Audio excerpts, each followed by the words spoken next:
నమస్తే welcome to KK news నేను శ్రీదేవి పవన్ అంటే ముద్రగడకు ఎందుకు అంత కోపం తనను జనసేనలో చేర్చుకోలేదనా లేకుంటే తనను కాదని కాపుల ఆరాధ్య దైవంగా మారారనా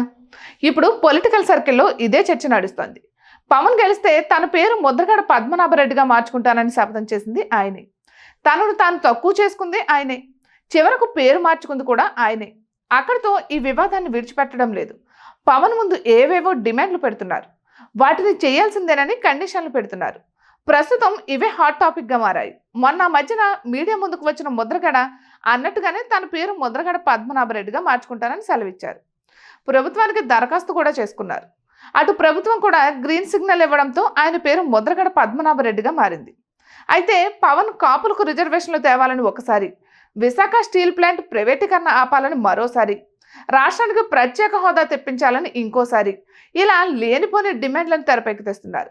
తాను చాలా అసమర్థుండని అందుకే కాపు రిజర్వేషన్లు తేలేకపోయానని తన అసమర్థతను బయటపెడుతున్నారు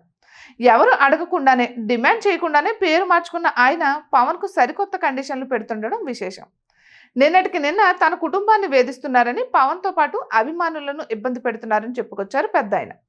అలా ఇబ్బంది పెట్టే కంటే తన కుటుంబ సభ్యులు 7 చంపేయాలని కోరుతూ సంచలన వ్యాఖ్యలు చేశారు ముద్రగడ మరోసారి మీడియా ముందుకు వచ్చి పవన్ కళ్యాణ్ సినిమాల్లో నటించడం ఆపేయాలని కోరారు అప్పట్లో ఎన్టీఆర్ సీఎం అయిన తర్వాత సినిమాలు తీయడం మానేశారని న్యాయస్థానాల అనుమతి తర్వాత సినిమాల్లో నటించిన విషయాన్ని ముద్రగడ గుర్తు చేశారు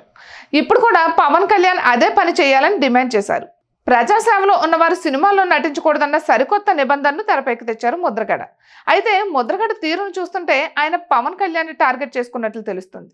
ఎన్నికలకు ముందు ఎన్నికల తర్వాత ఇప్పుడు ప్రమాణ స్వీకారం చేసిన తర్వాత కూడా పవన్ పైన ముద్రగడ మాట్లాడుతుండడం విశేషం దీనిపై జన సైనికులు ఆగ్రహంగా ఉన్నారు ఇటువంటి మరెన్నో వీడియోస్ కోసం కేకే న్యూస్ తెలుగు ఛానల్ని సబ్స్క్రైబ్ చేసుకోండి